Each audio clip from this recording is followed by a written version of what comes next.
Ncengwa Unyoko by uMafikizolo officially remains at number 1 on the SA Spotify daily chart with 136,000 streams. It has now spent 6 days at number 1. uMafikizolo wafethu ingoma efikile kulamalanga ihamba phambili, hhayi indaba yokudlala lapha ku-Spotify yenza izimangaliso, but le ngoma isiqede more than 6 days ilaphana ku-number 1 ku-Spotify. Njengoba nibona lapho ukuthi ngeyi-21 zika-Agasti 2025 iwu-number 1 ngampela, ilandele ezinye iy'ngoma zamanye ama-genre, ikakhulukazi ini amapiyano. Uma uthi uyabheka la kahle kahle iy'ngoma kumaskandi or ey'culwe under ijeri kamaskandi, ingoma ethi Igucci iyona esadlale more than 14 times, ukuthi yena beyidlale over 100k streams daily, bayidlale over 14 times. Asazi ukuthi uMafikizolo naye uzokwazi ukuthi akwenze lokho noma liphule leyo record, kodwa yona ingoma yakhe isahamba kahle kakhulu. Uma uthi uyabheka laphana kuma-official ese-charts week 33 kusuka ngeyi-8 zika-Agasti kuya kwi-14 Agasti, ingoma ethi Yoncenga Unyoko ibime kuphi ku-720,000 722 wama-streams. Niyabona nje nge-7 days ukuthi ama-streams angakanani angenile, ibihleli ku-number 4 ngokwama-streams angenile. Bafowethu umaskandi usebenza kanzima, abantu bayawuthanda umaskandi, ningawuthatha kancane, abantu bayawusaphotha, bayawudlala. Judging by nje izinto ezenzakalayo ngokwama-streams siyabona impela ukuthi kuhamba kahle kakhulu. Bafowethu singalibalekele iqiniso, singakufaki ukuthi kunamaqhawe athandwayo nomunye nomunye neqhawe lakhe. Siyazi abantu abanjengoMafikizolo ukuthi akuzange kuvele ukuthi banabo nabalandeli ababamelayo uma kunezimpi, kunezinto ey'khulunywayo kanje kanje abazobalela online, kodwa engikuthandayo ngabantu abanjengoMafikizolo, ingoma yabo iyayikhulumela kubantu, abantu bayayidlala. Even if wena ingoma maybe awuyizwa, kodwa bayi-understand abanye, and wherever you go uyezwa ukuthi le ngoma iyatrend, itrenda ngampela.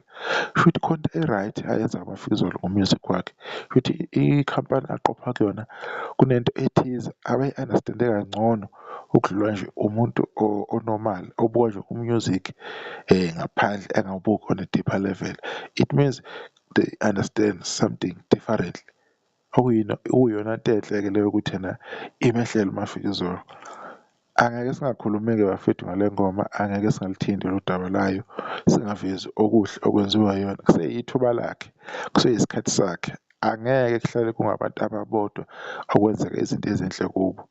Nakuwe siyenza isikhathi sakho, nobani owakhulunywa ngaye sekungomunye-ke. uMafikizolo isikhathi sakhe, ilokho abantu okumele bakwazi.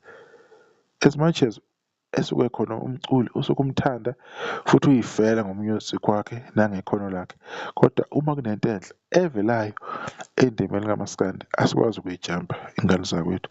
Mhlawumbe na omunye uzozabona engathi eyi kade lokhu umphindaphinda lo muntu, kade lokhu ukhuluma ngaye umrepeat-a.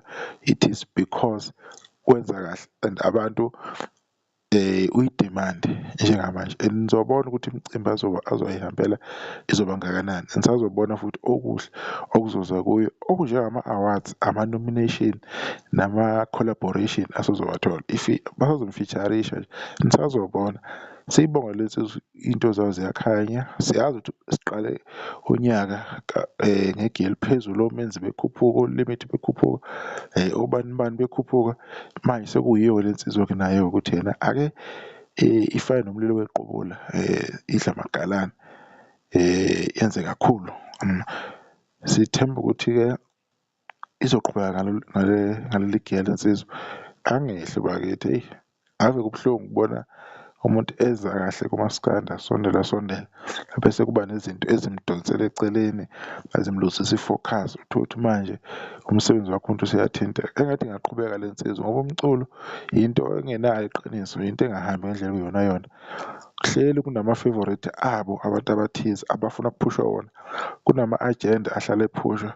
Ithembu lezi ezobafika izolo izobambelela ngampela, noma izimo eyinzima ifika umculo wakhe umvulele iminyango, angene lapho angayitsheli ukuthi ngelinye ilanga angeke angene khona.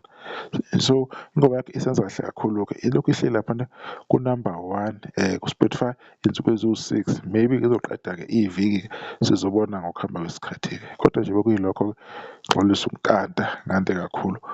Nami nje ngifuna nje ukuchaza ngiveze okuncane ngale nsizwa ukuthi hhayi izahle kakhulu bafowethu, izahle kakhulu. Siyayibonga, nisale kahle.